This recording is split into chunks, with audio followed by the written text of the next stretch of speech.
আচ্ছা, জীবনে কখনো কোনো মৃত ব্যক্তিকে গোসল করিয়েছেন?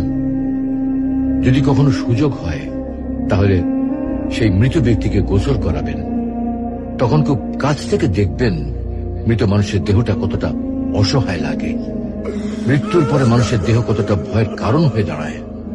সুযোগ পেলে রাতে লাশটা পাহারা দেবেন, তখন বুঝতে পারবেন প্রিয় মানুষটার লাশ রাতের বেলায় আপনার কাছে কতটা অদ্ভুত লাগে, কতটা ভয়ের কারণ হয়ে ওঠে, কতটা আতঙ্কের কারণ হয়ে যায়। সুযোগ পেলে মৃত ব্যক্তির শরীরে একটু হাত লাগিয়ে কিছুক্ষণ তার স্পর্শ নেবেন। আপনি তখন উপলব্ধির সুযোগ পাবেন এই পৃথিবীতে বিশাল প্রভাব প্রতিপত্তি মৃত্যুর পরে কতটা নির্যাতনের রূপ নেয়। সুযোগ পেলে আপনজনদের লাশ কবরে নামাবেন খুব আগ্রহ নিয়ে।